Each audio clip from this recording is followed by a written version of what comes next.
Hahangin natin ang mabuting balita sa Ebanghelyo ni San Mateo, Kabanata 5, mga talatang 43 hanggang 48.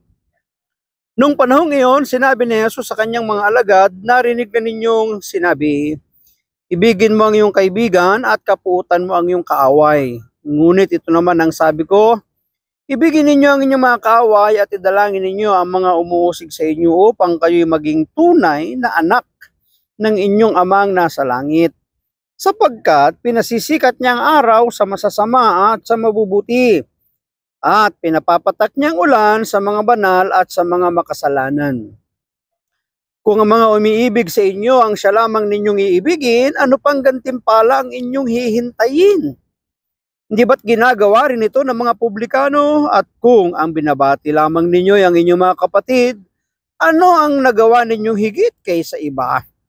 Ginagawa rin ito ng mga hintil, kaya't dapat kayong maging ganap, gaya ng inyong amang nasa langit. Pagpalain po ng Diyos ang pagkabasa ng kanya pong mabuting balita. Mapapansin po natin sa ating pagbasa na mayroon pong itinuturo ang Panginoon sa kanyang mga alagad na madaling sabihin pero mahirap gawin. Madaling isulat pero mahirap talagang gawin. Ano ba yun? Ibigin ang kaaway. Madali bang ibigin ang kaaway? Tingnan ninyo naman, nagaganap sa gitnang silangan, di ba, sa Israel. Palagi silang inaaway. Ano ba ang kanilang ginagawa? Niibig ba nila? Pinagagantihan nga nila, di ba? Kaya mahirap itong gawin. Kung mapapansin natin na sinasabi ng ating Panginoon na ginagawa din ito ng mga makasalanan. Ginagawa din ito ng mga hintil. At kung ito ay inyong gagawin, tinanggap na ninyo ang gantimpalang para sa inyo. Kung gusto nating tumanggap ng gantimpala na buhat sa Diyos, ang dapat nating gawin, yung utos ng salita ng ating Panginoon, na ibigin ang kaaway, gawa ng mabuti ang kaaway, ipanalangin nga yung mga taong umuusig sa atin, di ba? Kaya ano ang sabi rito? Kaya dapat kayong maging ganap gaya ng inyong amang nasa langit. Bakit? Siya po ay ganap eh. Namimili ba siya? Pinapasikat nga niya ang araw sa masama at sa mabuti. Pinapapatak niya ang ulan sa masama at mabuti. So, fair. Patas ang ating Panginoon.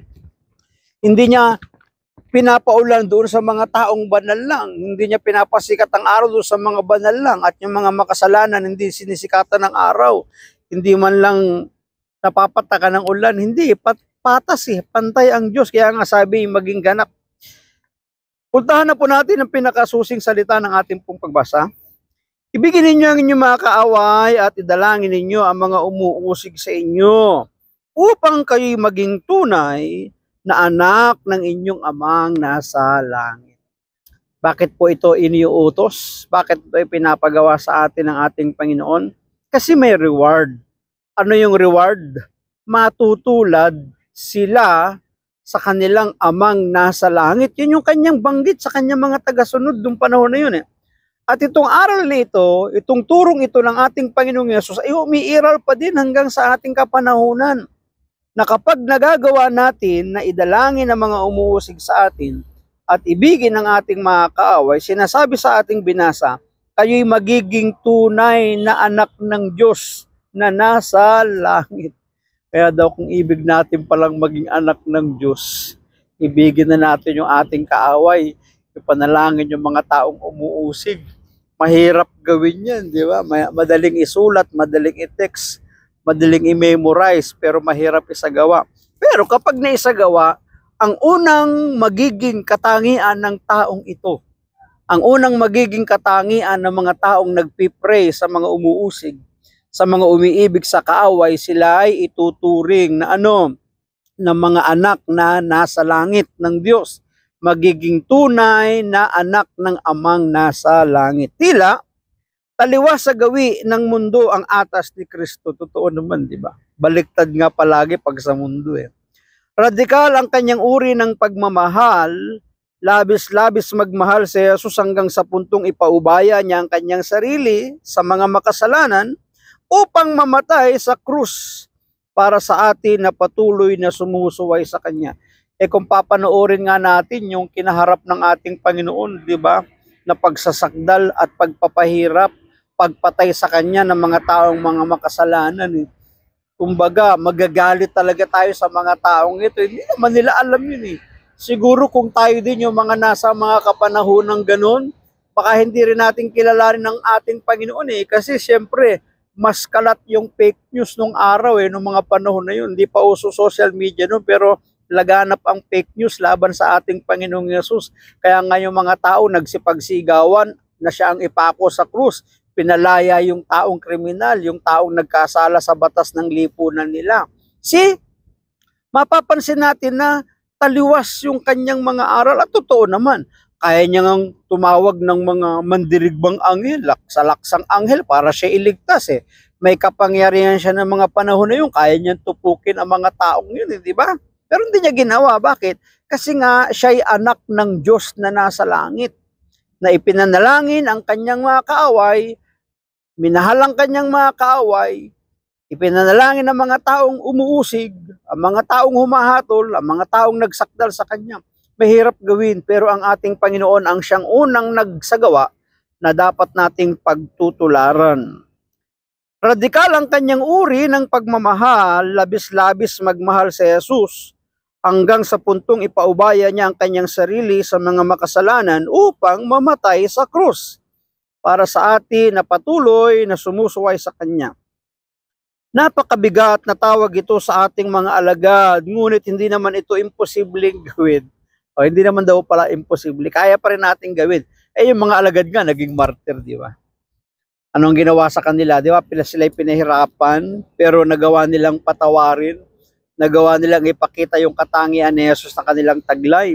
Ang pagpapatawad ay may isa sa katuparan kung lagi nating isa sa puso na ang Diyos ang unang nagpatawad sa ating mga kahinaan. Totoo yun. Ang Diyos ang unang nagpatawad. Mula nung una nating pagsuway hanggang kasalukuyan, walang ninais ang Diyos kundi mapanumbalik tayo sa Kanya sa pamamagitan ng yakap at kapatawaran. Wala naman talagang ninanais ang Diyos na ang mithiin niya na tayong Kanyang nilikha ay makabalik sa Kanya, sapagkat ang ibig ng Diyos, tayo ay Kanyang yakapin, tayo ay Kanyang patawarin, tayo ay Kanyang muling kupkupin. Tama ang sabi na aklat ng Isayas, mula umaga hanggang tanghali hanggang gabi nakaunat ang Kanyang kamay para abutin ang Kanyang bayan. Kung sa tao yun, tatakwil na tayo, tataboy na tayo, hindi na tayo tatanggapin, dididmahin na lang tayo, hindi na tayo papakinggan.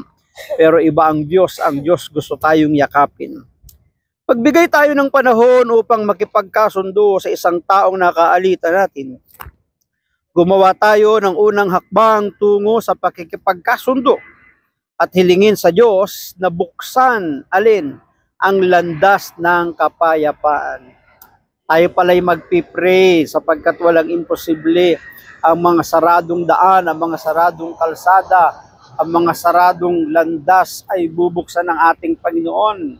Ano ang dapat nating gawin? Ipag-pray na magkaroon ng bukas na landas para sa kapayapaan sa pakikipagkasundo sa ating kapwa. Pagbigay tayo ng panahon upang makipagkasundo sa isang taong nakaalitan natin. Gumawa tayo ng unang hakbang tungo sa pakikipagkasundo at hilingin sa Diyos na buksan ang landas ng kapayapaan. Maraming salamat at pagpalain tayo ng ating Panginoon. Ang akin lamang palaging sambit. Hayaan natin ang Diyos ang palagi ang maging Diyos ang ating buhay. Bye-bye and bye-bye! Thank you.